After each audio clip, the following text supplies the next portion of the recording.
This is food. This is beans. So, Eternals, Simon. Yes, indeed. Yeah. So, you ready to jump into some more spoilery heavy stuff for the Eternals? Simon, we did our full review in episode 71 of Split Focus of Film and TV podcast, where we did a pretty in-depth review of our thoughts and feelings of the movie without, spoiling specific plot points. But here in the closer look portion, we tend to, go into the nitty-gritty, pick it apart a little bit more. But just to start the episode off, what did you think of the movie? Just real quick, kind of summarize all of our main thoughts from our main episode, Simon. I loved it. I think that it was really good. I think the cast is fantastic. I think Chloe Zhao's vision was fulfilled. She did have to stay within the confines of the Marvel Cinematic Universe, but I don't think that's a bad thing. And I think that she changed up the formula enough that this is one of the more unique movies in the MCU in the first place. I agree. And my favorite thing, arguably, and I talked about this on episode 71 especially, was the fact that they went back in time and did the flashbacks to various moments in human history in such a remarkable way, in such a fun way, that I was always kind of excited to see where the Eternals would end up next in the journey of these flashbacks, where they're going to be in, the ancient Roman times, the Babylonian times. Are they going to be during World War II? We don't know. And that's the beauty of that. It was done so well and masterfully on a story perspective.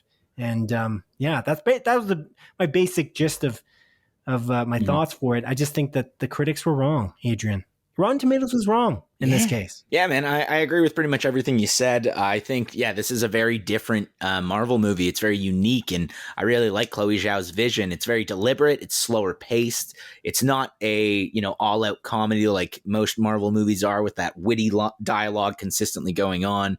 I think the critics are wrong on this one for the most part, and I'm definitely on the side of the audience score. I think the main thing that kind of turned me off a lot of the time throughout the movie was the CGI. I think a lot of it was great, but a lot of it was really bad, and it pulled me out of the movie quite a bit. And you mentioned on our episode 71 of Split Focus, a film and TV podcast, that there was one scene in particular that you thought the CGI was just really bad, and it was closer to the ending. I'm curious what that was. Oh my goodness. This is to me some of the most atrocious CG that I've seen in a long time. And I said that on episode 71. And it was the Pip the Troll scene. Oh. I just can't believe that they actually did such a bad job. I can't even believe it. It took me out of it completely. I was like, whoa, is this like just like the mock-up? Like, how did they make it so unrealistic? Yeah. And my goodness, this was an end credit scene, of course, with Patton Oswalt voicing a CG or completely CG character. He now voices a bunch of Marvel characters, because he voices MODOK in that animated series. He has a bunch of characters that he plays in Agents of S.H.I.E.L.D., and now he's playing Pip a bunch of characters. He plays triplets or quadruplets. Yeah, it's pretty funny, actually, that he's in it so many times. I think he's a fan, too, so it's pretty cool that he gets to do this. Yeah, I really like Patton Oswalt. I think he's great. And I agree with you. Yeah, that scene when he comes through, I literally was like, what the fuck? Like, it genuinely was atrocious. Like, I'm not even being hyperbolic. It looked jarring. So bad. And If I'm mentioning it, it's really bad. I mean, you find the errors in CG in every movie, no matter what it is, you find it. And I don't necessarily, and I allow the suspension of disbelief when it comes to CG more often than not. But in this case, it was so awful. I could not believe it. It completely took me out of it. Again, it just felt like they rushed it and they didn't get to complete the scene. Yeah, I don't understand how it could be this bad. Yeah, I agree with you. That was by far the worst in the movie. And again, there's, I think, a bunch of scenes where the CGI I thought was like very poorly done. There's one scene in particular with like Richard Madden. I think they do like his kind of Superman flying off usually pretty well. There's like this one scene where it just seemed so weird the way he just moves off frame, and I was like, ugh, Like, it just doesn't look good. I was very confused. It almost looked like he was like a Photoshop cutout, and they cut out his like, just silhouette, and they just clicked on it with the computer mouse and dragged it off screen. And yeah, there's a lot of that in the movie. I was like, I don't like this.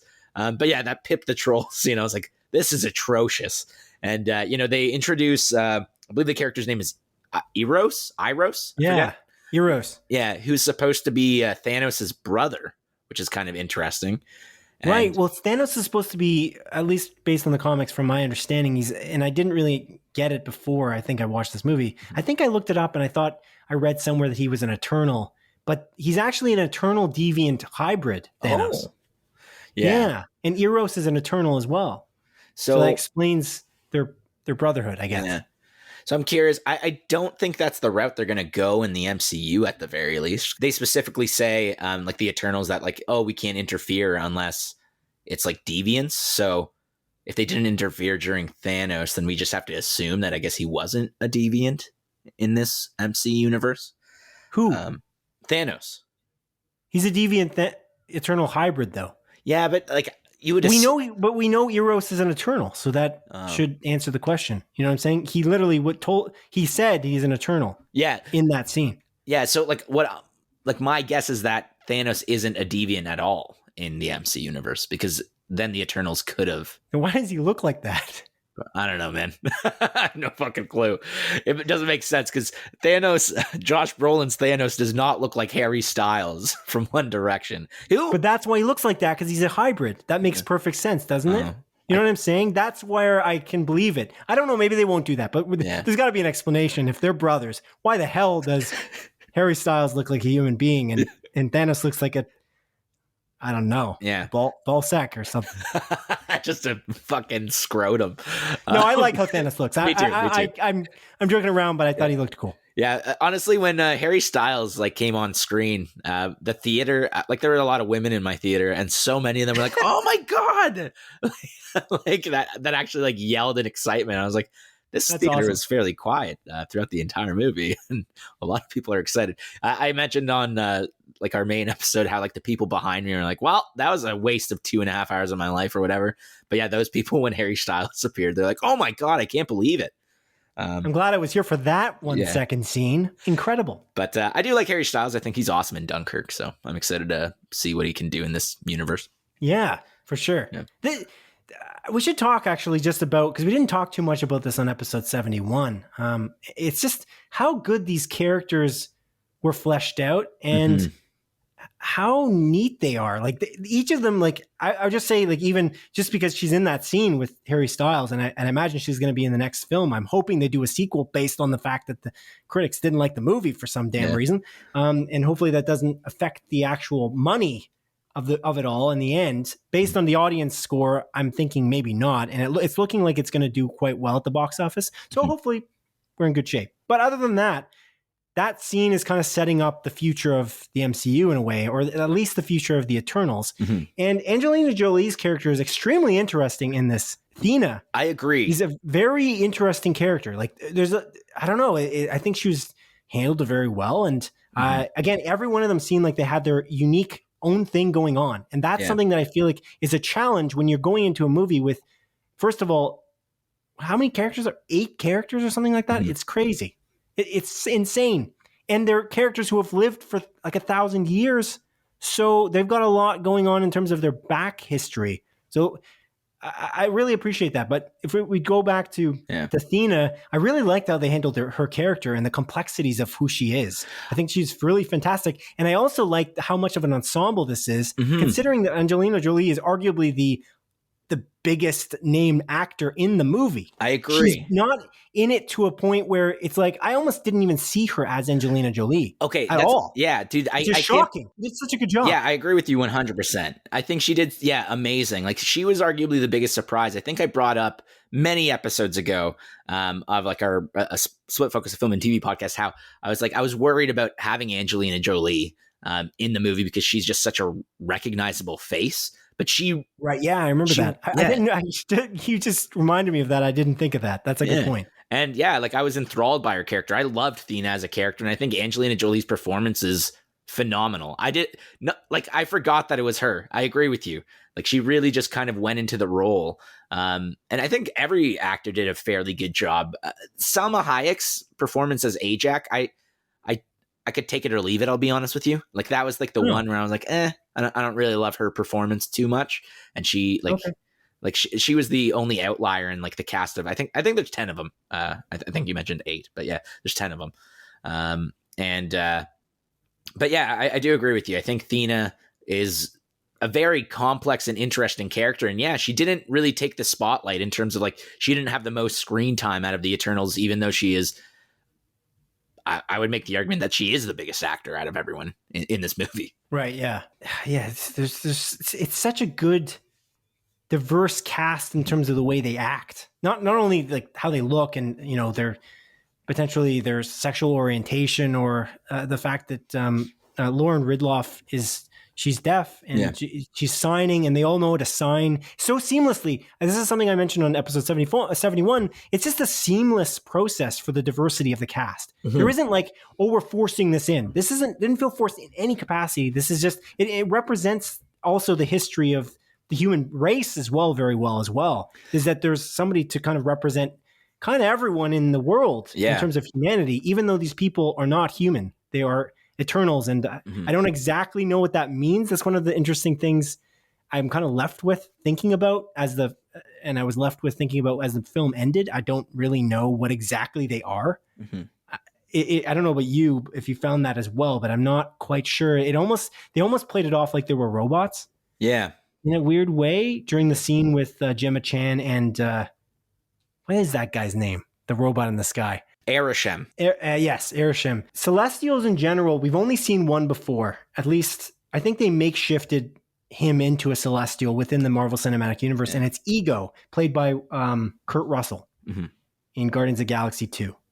And the other Eternals that they're showing look the same, which I don't necessarily love. I'm not sure if I hope they're not like kind of disowning the concept that Ego was a Celestial. Yeah. It's because he doesn't look like that. And it doesn't show him to look like this 6-eyed robot thing, space robot at all. Yeah. So that is an interesting thing that I'm not sure. Well, I mean, we see about, but I don't know. Like in Guardians of the Galaxy, we see like that planet Nowhere, which is just like the head of a Celestial. And that doesn't really look like a 6-eyed being. It just looks like a huge skull. Yeah.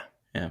But when Arishem is doing that kind of visualization for Gemma Chan's Cersei, showing how the emergence actually works. They were showing another 6-eyed Celestial coming out of that planet. Yeah, you're right. So that's where it's a little tricky.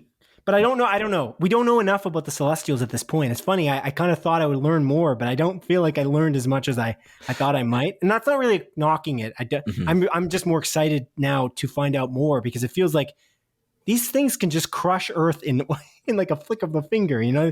Like they essentially destroy a solar system and like create new galaxies. Like it's pretty wild. It's a cool concept.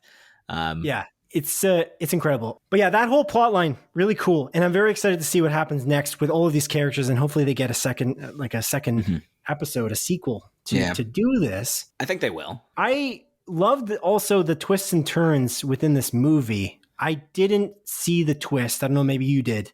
I liked that these characters are all complicated, and I enjoyed watching Icarus, like Richard Madden's character, kind of be admired by all of these Eternals and then fall from grace in such a dramatic way. And the way they did that with flashbacks in terms of showing Icarus betray Ajax was just really good and really well done. Yeah, because they were doing flashbacks the whole time.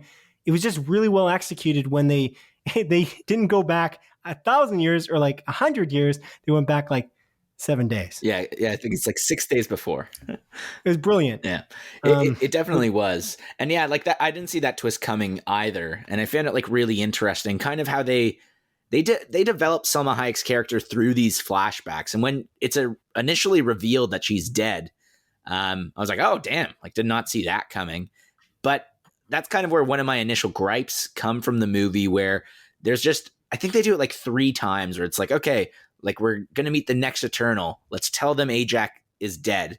and then they kind of go like, oh my God, I can't believe Ajax died. And like it goes on a little bit too long for a lot of that. I think they do it like 3 separate times. And it makes sense because, we're watching these characters find out that one of their, friends were murdered. But the issue is that when Don Lee's Gilgamesh dies, they just kind of, he's dead. They mention it like, I think one more time in the movie, and it's like none of them really care. And it's really upsetting to me because that was like the one time where I was like, I'm too attached. Like Don Lee's Gilgamesh dying, I was like, God damn, like this sucked. And that was like probably one of the biggest shocks to me, like when he got killed off. And Thena is definitely suffering from it because obviously, they had that like deep bond. But when they meet up with Phastos, who is Brian Tyree Henry's character, they don't even mention it to him. And again, they just don't bring it up. And it really threw me off. That was like one of those moments in the movie where I'm like, like I feel like they needed to add like 10 extra minutes to this movie, even though it's already so long, to really, hammer that home. Like he's gone, he's dead. And that sucks. That is annoying. I didn't notice that. That's a good call out for sure. Mm-hmm. Yeah, that is irritating as heck. Yeah. The thing about Phastos though, he was kind of isolated for like, I think 100 years or something like that. Or not 100, but like 50 years. It's a long time. Yeah. Almost a lifetime. He was kind of apart from everybody. So he didn't necessarily care about them as much anymore. But yeah, I can see why that's irritating. That is kind of almost a plot hole, to be honest. So it would have been nice for them to have done that. Yeah. But I mean, like, it's cool that you were attached to Gilgamesh too, because again, he dies midway through the movie. Yeah. So again, that's a testament to how well Chloe Zhao handled these characters, which again is just, it feels like they really did the character development justice. Yeah, I agree with you completely. Like that's one criticism I just can't wrap my head around. Because again, I was attached to pretty much all these characters. And even by the end, like initially I was just like, Ajax said, who cares? I don't really know anything about her. But then you keep on getting flashbacks throughout the movie and you realize like, oh, okay. And then you find out how she was betrayed and how, in that last second she was, or like, within that last week, she's like, we need to stop this from happening. Earth is too good. And yeah, like Icarus's fall from grace, turning on her and betraying her and then having her killed from these deviants. And the concept, which I really liked, is that like, you have this deviant that can now heal itself, which is really cool, and like take the power from the Eternals, and it starts developing. And after he kills Gilgamesh, like, he almost becomes a little bit more humanoid and is talking. And I really liked that aspect of this movie where it's like we have like kind of an antagonist going on, but it's really not the main antagonist. And I almost feel like it's a badass scene where Thena just absolutely wrecks him and just kills him, like that deviant. Amazing. Which I really cool loved. How powerful she is. That's something I really respect, that they didn't make her kind of like, it almost felt like her power was not as good as anyone else's. Yeah. But it really arguably is really good. Like she must have fast reflexes as well as just having a sword and shield. Or she's like a badass Wonder Woman type character. Like she has a very similar power set, and I really loved that about her. And I think it's a really neat idea that like one of her crutches, I guess, is that she's now suffering from all of her memories before crumbling down on her mind and going insane. So although she's super powerful and an awesome character and one of the best allies to them, she's arguably also could be like one of their worst enemies if she snaps and tries to kill them all. And I really love that aspect. I think that was like a really good call on the movie itself too. Yeah, it's the cool thing about the deviant, that enemy deviant as well, is that he kind of is like he's almost like a red herring on the movie. You kind of feel like that's the real enemy, but ultimately no.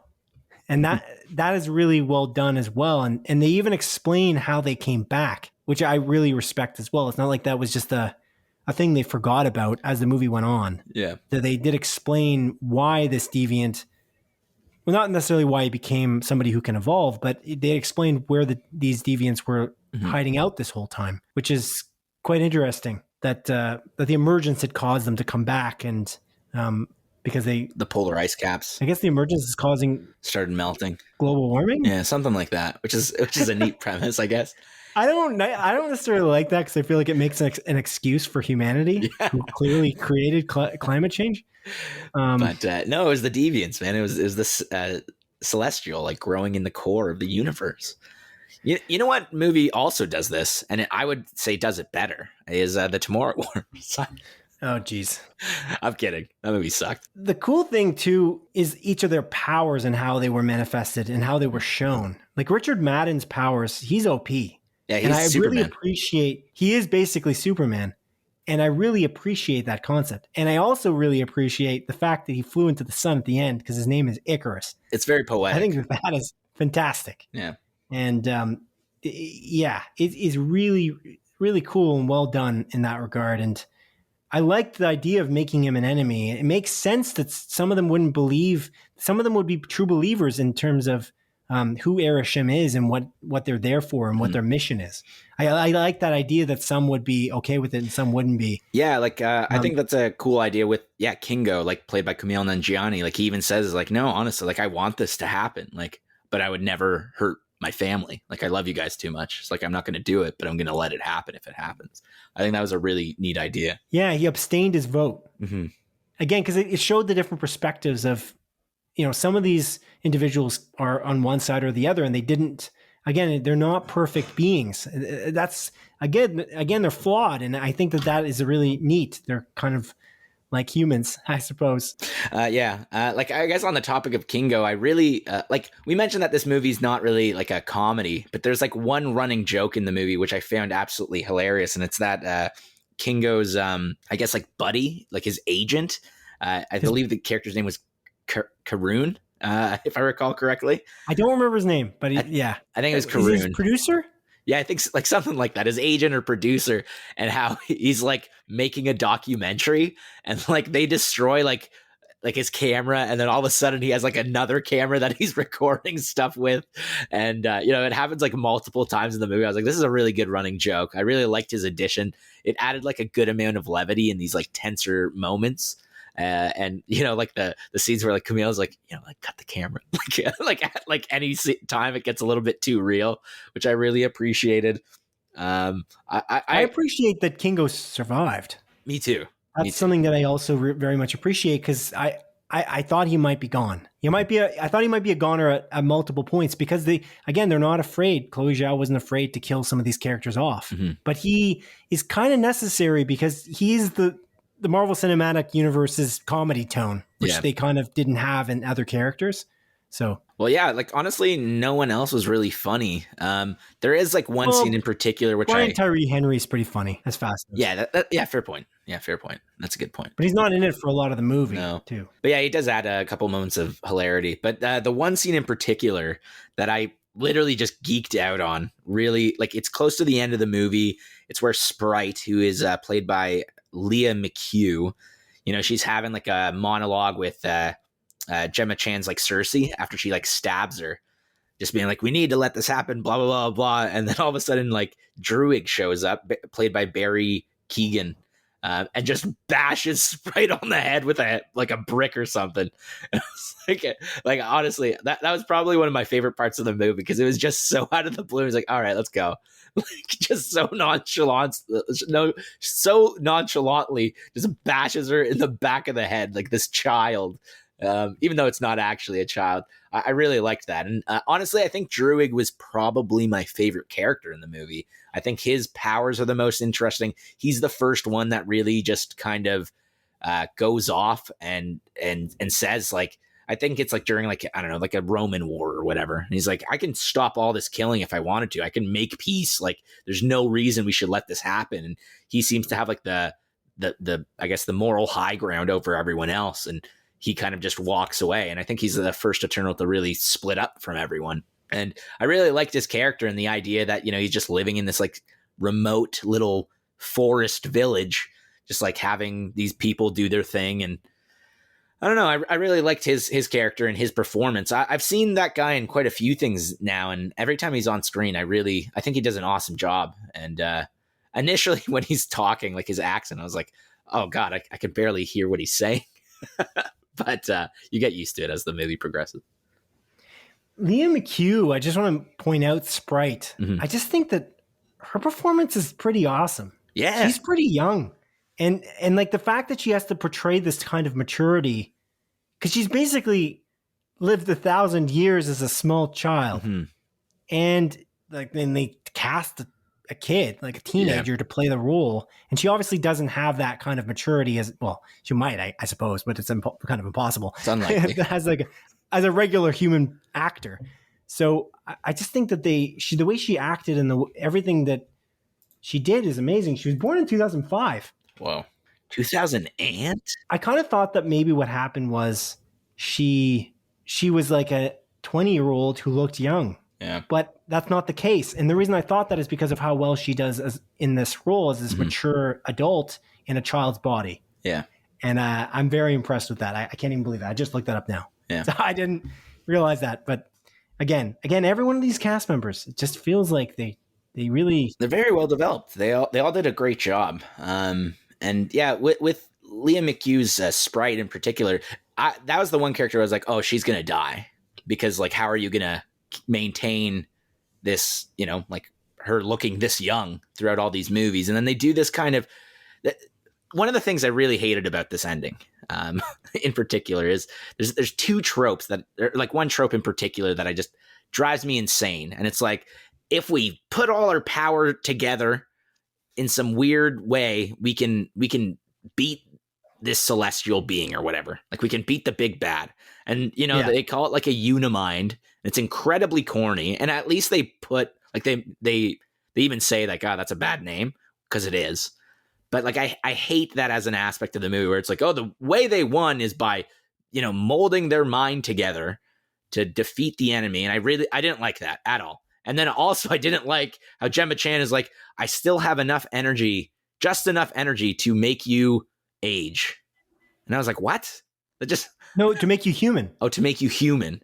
And I was just like, what? Like, this just seems weird. It's one of those, like, these powers are just not well enough defined, and it makes no sense. It just kind of seems like for plot convenience.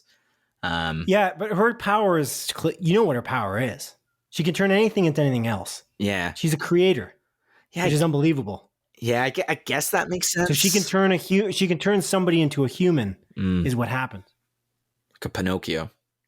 Leah McHugh, Sprite was Pinocchio. That's what you're telling me. The Pinocchio situation, that's exactly what my girlfriend said. Oh. She's like, the only thing I didn't like is that all of a sudden she can now turn this Pinocchio into a real boy, a real girl. Yeah, I didn't like that aspect. Even with you explaining it, it makes sense, I guess, but I still don't like that. Like, that's what happened with the other, like the Celestial as well. Yeah. They turned it into something, which is, she turned it into marble or something. Yeah. I think that's cooler. I don't know. It's interesting. I don't like that trope either, but it's her powers aren't that well defined, but that is what her power is. Mm-hmm. She has the ability to turn anything into something else, except for sentient beings. She can't do that, but because of the fact that she somehow channels all their powers, that's where it's undefined. Mm-hmm. How is it that she's channeling all their powers? That's the weird thing. And then the fact that she thought, oh, I can do this for you. She didn't say, I can try to do this for you and turn you into a human. Yeah. That's the problem for me. Because why is it that you can do this now? Yeah, it makes no sense. I understand that you could, because it makes sense that you have this power. But there's also, I don't appreciate the fact that they're not showing that they're linked. Mm-hmm. So, okay, fine. Let's say that they're linked together when you turn, I can believe that you turn the Celestial, because they all linked with that gold, whatever that gold magic thing is, where they all link together. You literally see it. It's visual. Mm-hmm. But then at the end, it's like, oh, I still have residual power from that. But like, where's the proof? Not that you need proof necessarily, but you kind of do, because when you don't have defined powers like she does, all the other characters, except for maybe Fastos, who I'm not quite sure what he can do. I think he just has like a really intelligent mind, and he can invent things. I think but he's inventing them on the fly with like this. It's all like energy magic of some sort. It's some kind of weird energy. They can manipulate energy in some very specific way, mm-hmm. and it's kind of cool that they can do these things, but her powers are probably the least defined. So when you at the end then say, oh, I still have residual of this unimind, I don't really buy it as much either. Yeah. It is weird. Like, why did you do it this way? Just have them all linked still. Show it. I want to see it. I don't want to try and guess that this is hokey. Actually, there's a moment in Lost, the very last episode, in which it kind of does something similar, actually. I don't know if you remember. No, not off the top, man. Now I'm like you. Oh. No, now you're like me. Yeah. It's like, okay, you just drank out of a water bottle, bro. It's not bad. I actually liked it. It's something, I feel like Now You're Like Me is something I say, actually. Yeah. Because I actually really like that scene. But at the same time, there's a degree of hokiness in this, like in Eternals especially, for this particular thing. Like just show it a little bit more distinctly. And another scene that really kind of harkens back to that concept of you're not really, your powers aren't really well defined. Darth Sidious in Rise of Skywalker. And that's all I'm going to say. And I think that's where you kind of, I think that's why you didn't like that as well. Yeah. Because it reminds you of that. And it definitely reminds me of that now. I didn't think of that a couple days ago. Somehow Palpatine is back. Well, that part, but his powers. Yeah, it doesn't make sense. His powers at the end, he all of a sudden says, oh, I can do this thing now. It's like, but you couldn't do this years ago. Where did you get these powers? It doesn't make sense. And so that's the problem. In this case, though, it's more of a suspension of disbelief because that's literally her direct power. Is she can change other things into something else, which is the most powerful thing. No one else has more powerful abilities than she does. Yeah. Like, cool. I know you can claim that Superman, Icarus does, but he doesn't really. His powers are pretty simple. If she was creative enough, she could do some pretty crazy damage. But at the same time, it's all about speed. If you can shoot lasers out of your eyes, it's kind of nuts. Yeah. Makari's powers, by the way, just to throw it off to a different topic briefly, are really well shown. I think that the super speed they showed for Lauren Ridloff's Mchugh, really well done. Because you see the super speed running in some things, it's pretty bad. Like the Flash TV series. Right. So that's what I'm really glad they did it so well. Yeah. I appreciate that. And I really appreciate also how well they did the subtitles and how well they did the communication between these characters because she's signing the whole time. So yeah, I agree. Real quick, I do want to add as well. Did the Eternals develop English as a language? Did they know English and bring it to Earth? And did they know, did they bring sign language to Earth as well? Because they do a lot of these historical events. Like they're the cause for so many of these historical events. But that's the one thing I was like, did the Eternals invent English back in the year 7,000 BC or whenever they show up? I'd say yeah. Okay. That's a good point. And the fact that they show that they did bring a lot of these inventions and things to Earth in the first place, and they invented things and pushed things along, like the plow, which they were joking about with Brian Tyree Henry's Fastos. Yeah. I think you're right. That's probably what happened. That's a good call out because I was thinking that so many movies do this where all these characters from outer space or whatnot, and even the MCU does it 100 times. They all speak English. Like, what the heck? What do you mean they speak English? It doesn't make any sense. Yeah. But it makes now more sense if the Eternals and the Celestials speak English. It actually kind of makes the whole MCU less plot holy in that regard, if you know what I mean. Yeah. It's funny. Actually, it solves an issue potentially, which is a weird thing. I also, just completely related to that, I appreciate the fact that these characters like Icarus was a story, of course, throughout history. And Athena, which was confused for Athena, and all of these different characters, their names are completely directly related to historical events throughout actual human history. And they did that so well that I really do appreciate that. Like the joke about how Sprite told a story about Icarus, and that's why that story was told. That's awesome. I think that kind of idea is really cool because these incredible beings have been around for so many years that it makes sense that stories and tales and legends would have been told about them. Yeah. So that was really well done too. Again, that's why I wish I had more flashbacks. That was the thing that I feel like was the biggest thing I wish is that I didn't feel disjointed that there were flashbacks. It completely felt related. Every flashback that existed. It never felt like the flashback was like, I want to get back to the present. No, I want to see this. This is actually the most interesting thing about this. I want to see their history as Eternals. It's so awesome. Yeah, I agree with you. Yeah, I feel like this movie could have been longer and I would have been fine with it.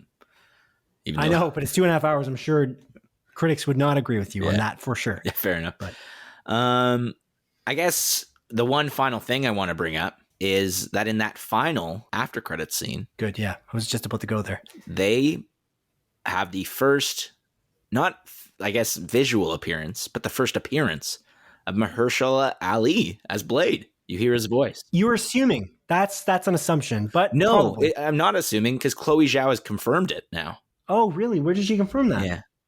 I forget exactly where, but she has confirmed it on the record that Chloe Zhao, that was Mahershala Ali in that. Yeah, it's in Forbes is probably like the big one, like the most reliable source. Cool. Yeah. That's fantastic. That's really neat. Yeah, like that. There is a connection between Black Knight, which I'm assuming now Kit Harington's character is going to portray. Exactly. And Blade, and he's like literally about to touch a blade. Oh, so. Cool. So that is really neat too. I wonder what they're going to do with this. I just worry. I hate when movies are badly reviewed and I like them because especially when they tease other things and you kind of feel like, oh no, this isn't going to do anything. Like Justice League, actually. Oh yeah. The Snyder Cut almost feels like a waste of time because of how many things it teases, but it's never going to do those things. Yeah. So like I am hoping that it makes so much money that it like there's like critic schmidix, you know what I mean? Yeah. I don't care about this. I think with, Kevin Feige behind this and his like vision, I don't think they're not gonna go the direction that they set up in this. And again, the audience score is so well reviewed. Like it's 84 audience score, which is great. So I think that's what's more important. You follow the fans as opposed to the critics. And I like you said, like this movie is doing well so far. Like I believe internationally, it's making quite a bit of money. It has like a really great opening weekend. So I imagine they will continue this. But I do agree with you. Like, yeah, it sucks when like a movie you really like isn't doing too well. Yeah, because again, especially one that is supposed to have a sequel. Like this is guaranteed supposed to have a sequel. It's an MCU movie anyway. Yeah. But at the same time, there's like 2 end credit scenes. One setting up a probably completely separate story with Kit Harington's Black Knight, and then you've got this setup for let's save Kingo, Fastos, and Gemma Chan's Cersei, who are stuck, potentially going to go on trial. I was reading up on the Celestials and how they're really like, especially Arishem. Arishem is a judge. He judges like planets and their worth and whether they're worth keeping around or whatever.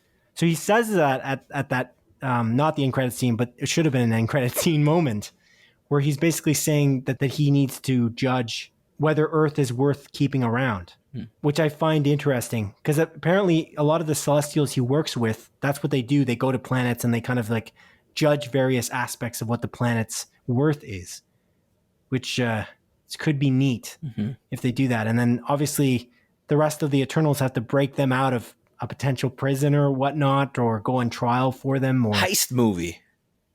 I don't know if it's going to be a heist movie. I'm actually kind of picturing that a lot of it's still going to be on Earth, that they're going to be like still going through flashbacks still and kind of explaining again their present situation with the flashbacks. I have a feeling it's going to be similar if, of course, Feige likes the direction that this movie went in the end based on what people think of it. But with all this being said, one of my favorite things about this movie is that scene with Ajax and Icarus, where they're on the porch. She is arguably pretty good in her convictions. She believes that this emergence, because she knows it's going to happen the whole time pretty much, since she is in charge of the Eternals, she's the leader, and she has direct communication with Arishem. The idea of her knowing exactly what's going to happen during the emergence, initially liking it and then disliking it after, I really respect why she changed her mind.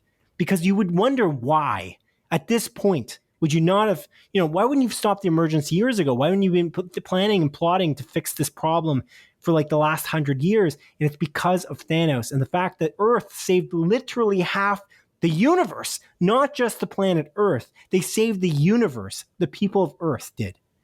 That is so integral because you might say, oh, I've seen so many trial and tribulations. It's like, you might have seen that on every single planet. What planet really deserves to die? There's good and bad people on every planet. What's the difference? But in this case, they saved the universe. And that's I feel like that to me really solidified it as a really good idea. Cause I was curious, like, why would she change her mind? Like, it doesn't make sense.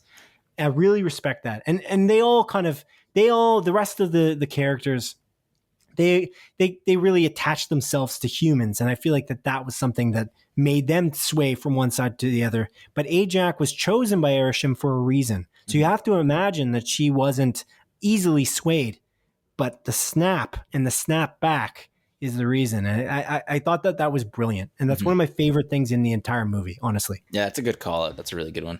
Yeah. I really like that too. Yeah. Cool. I'm very excited to see where they go with this. Me too. That's my lasting statement. Yeah. I really like this movie. I think it's a really great movie. I'm confused at the reviews, and if you stuck around and listened to this without watching this movie, another one of these like why, you should have probably watched the movie first. But if you did like this, I'm glad you listened. For sure. Oh, also, first sex scene in any MCU movie ever. Oh, it was steamy, baby. Wow. So mature. Incredible. And first gay character, and handled very well. Like, Second gay character, Simon. Second. Okay? first gay superhero. My mistake. Yeah, fair point. Again, handled really well with Fastos and Brian Tyree Henry. Again, so admirably done, not poking in saying, see, we did this so much, even in the film itself. But even they did it less in the marketing than they did with Avengers Endgame with one of the Russo brothers in that particular 5-second scene. But Brian Tyree Henry's character is legitimately gay, and they did it, again, they handled it. Chloe Zhao handled it extremely well. So I respect most things about this movie. I feel like it had too many endings. That's my issue with it. I think that the CG in one part was the worst CG I've probably seen in 10 years. And other than that, it's pretty darn great. Pretty darn great. Pretty darn great Go out indeed. and see it if you, for some reason, listen to the end of this podcast and haven't seen it yet. Yeah, it's worth watching. All right. I thank you very much for watching. Listening. Listeners out there listening to this, a closer look. They could be watching on YouTube. Oh. And thank you, Adrian, for joining me. Have a good day. Bye. Take care. Goodbye.